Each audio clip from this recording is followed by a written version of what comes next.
तो सबसे पहले अगर हम बात करें यहाँ पर, तो मैं थोड़ा अपने बारे में बता दूं मेरे भाई। यहाँ पर हमने एसएससी के कई सारे एग्जाम्स क्रैक किए हैं, जिनमें सीजल 2019 एक पेपर रहा, जिसमें हमने मैथ्स में, इंग्लिश में, रीजनिंग में, सब में हमने मेरे भाई 50 में 50 स्कोर किया। सीएचएसएल के भी पेपर में हमारा 50 में 50 स्कोर रहा। सीजीएल के मेंस में मेरा मैथ्स का स्कोर 227 था मेरे भाई, 200 में। ये नॉर्मलाइज स्कोर था, क्योंकि हमारा पेपर बहुत ही ज्यादा कठिन था। इनफैक्ट खुद सीएचएसएल में हमारा जो रैंक रहा है वो 114 रहा है, इसलिए एक सिलेक्शन का अच्छा खासा अनुभव है। अब लोगों के मन में ये होता है कि सर आपने कहा टीयर 1, यानी 2 बार पेपर हमको देना है। एक बार हमको प्री का पेपर देने सेंटर पे जाना होगा और एक बार हमको मेंस का पेपर देने जाना होगा। प्री का पेपर 200 नंबर का होता है सर उसमें, तो 200 नंबर की पूरी पूरी कहानी क्या है, तो थोड़ा हम आपको इतिहास दिखाते हैं। बात है 2022 की, जब 36,000 पद आए थे, उस समय इतनी वैकेंसी थी। उस समय थोड़ा कट ऑफ देख लो, यूआर की कट ऑफ 114 गई थी, ओबीसी की कट ऑफ 114 गई थी, ईडब्ल्यूएस का कट ऑफ 102 गया था, और एससी एसटी के इतने गए थे। और 36,000 की वैकेंसी देख करके कुछ लोग तो ऐसे थे जो यूपीएससी का तैयारी छोड़ करके सीजीएल में कूद गए, बैंकिंग का तैयारी छोड़ करके सीजीएल में कूद गए, और वो भी आ गए, लेकिन उसके बाद भी कट ऑफ पर बहुत प्रभाव नहीं पड़ा। और 114 एक बहुत ही मतलब अपने आप में इतिहास में कम माने जाने वाली कट ऑफ थी। जो हम बात करें अगर, तो इतनी कट ऑफ कभी कम गई ही नहीं थी, क्योंकि वैकेंसी इतनी ज्यादा थी। तो लोगों को लगा कि वैकेंसी बढ़ेगी तो कट ऑफ कम जाएगा, लेकिन ये मेरे भाई 2024 तक आते आते पूरा सिनेरियो ही बदल जाता है। कारण है मेरे भाई, मैं वो भी बताऊंगा। तो 2022 के बाद में आप जब 2023 में आते हैं, वहीं 114 का माइंडसेट जो बच्चा लेकर के चल रहा था, उसने सोचा कि कोई बात नहीं, अगली बार वैकेंसी कम आएगी तो कट ऑफ क्या हो जाएगा, 5-10 नंबर ही तो बढ़ेगा, ज्यादा ज्यादा 120 जाएगा, 130 जाएगा। लेकिन वो सारे सपने एकदम धाराशायी हो जाते हैं 2023 तक आते आते, जब एसएससी घोषणा करती है 8,415 पद की वैकेंसी की, और उस समय सीधा आसमान छूता है कट ऑफ। यूआर की जो कट ऑफ है वो 150 चली जाती है। उसके बाद में यहाँ पर ओबीसी की कट ऑफ 145, ईडब्ल्यूएस की कट ऑफ 143। यहाँ पर जो कभी यूआर की कट ऑफ होती थी, उससे ज्यादा एसटी की कट ऑफ जाने लगी। और कब है, 2023 में। तब लोगों का दिमाग ये खुला कि यार प्री जो है बेशक दिखने में क्वालिफाइंग है, लेकिन स्कोर इसमें तगड़ा मारना पड़ेगा, नहीं तो एंट्री नहीं होगी, और एंट्री नहीं होगी तो मेंस नहीं देंगे, मेंस नहीं देंगे तो सिलेक्शन नहीं होगा। लोग बेतहाशा मेहनत करते हैं, बढ़िया एकदम माहौल रहता है पूरा का पूरा। लेकिन जैसे 2024 आता है और 18,000 पदों की घोषणा होती है, वो लोगों को लगता है अरे वाह, मौज की बात आ गई यहाँ पर। अब इतना तो तय है कि वैकेंसी बड़ी है तो कट ऑफ 150 से नीचे जाएगी। अलग अलग लोग यूट्यूब पर वीडियो बनाने लगते हैं, कोई 135, कोई 140, ऐसे ऐसे कट ऑफ प्रेडिक्शंस करता है। लेकिन जैसे जब फाइनल रिजल्ट आता है और 153 कट ऑफ जब दिखता है, यहाँ पे लोगों के पर खर्चे उड़ जाते हैं।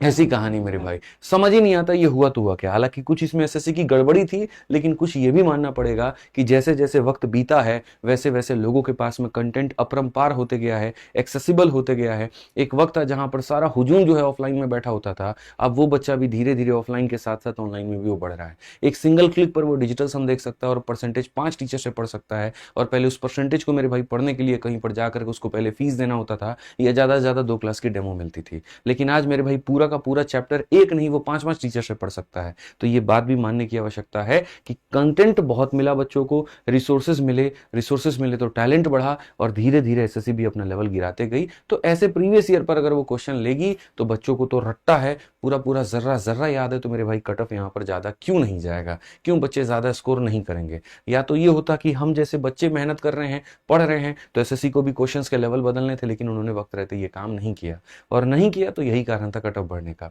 तो अनुमान बस मेरा इतना कहना है कि 2025 में आपसे 160 से नीचे का अपना मत सोचिएगा। मैं ये नहीं कह रहा हूं कि कट ऑफ 160 जाएगा, बट मैं ये कह रहा हूं कि अगर उतना स्कोर तुम अपने मन में लेकर के चलते हो, तो शायद कहीं ना कहीं तुम एक सेफ पॉइंट पर होगे। तो ये कितनी कहानी बताने का सिर्फ और सिर्फ एकमात्र कारण यही था कि माइंडसेट में 160 बना करके चलो, उससे नीचे की बात तुम्हारी नहीं है अगर तुम यूआर से हो। और बाकी कैटेगरी वाले जो है उस हिसाब से अपना अपना मेरे भाई देख ले, जो भी यहां पर आया बस इसमें 10 नंबर तुम बढ़ा करके चलो, बस इतनी सी बात है। हालांकि वैकेंसी इस बार भी इसके आसपास ही आएगी, लेकिन फिर भी मैं कहूंगा कि थोड़ा माइंड मेकअप करके चलो तो ज्यादा अच्छा है।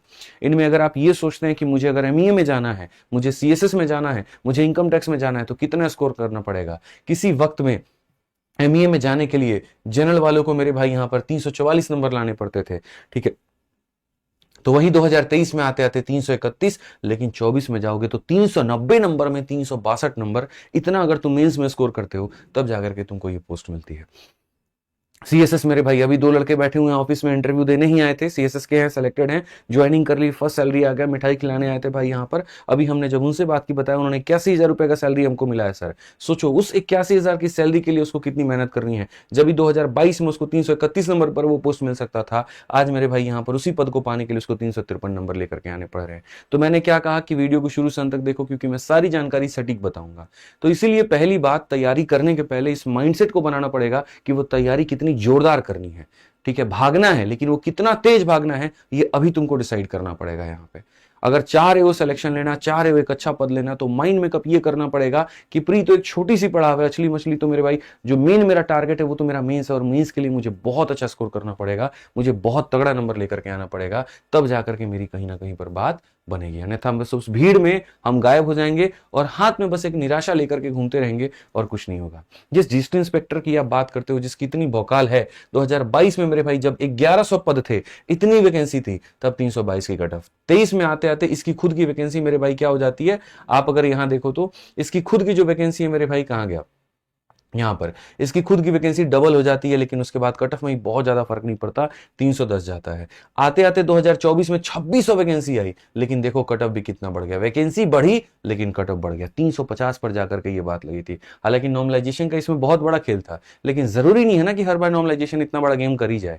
इसीलिए बढ़िया से बढ़िया स्कोर करो, ताकि बढ़िया से बढ़िया पद मिले और बढ़िया बढ़िया शहर में मिले। इस बात की जानकारी यहां रखो। ये पूरा पीपीटी का जो पीडीएफ है वो हम अपने maths by Aditya Ranjan Telegram पर डाल देंगे, वहां से जाकर के इसके आप इसकी पीडीएफ को जो है वो डाउनलोड कर लेना, ताकि एक लगभग एक आइडिया हो जाए, लगभग एक चीज आपको पता चल जाए कि मुझे फलाने पद को टारगेट करना है और मैं फलानी कैटेगरी से हूं, तो पिछले के ट्रेंड को देखते हुए आप ये समझ पाए कि इस बार आपको कितने नंबर लाने पड़ेंगे, तब जाकर के बात बनेगी। नहीं तो फिर वही है, पढ़ता तो हर कोई है, नौकरी कुछ ही लोगों को मिलती है, वो हम नहीं चाहते कि यहां पर आपके साथ में हो। ठीक है।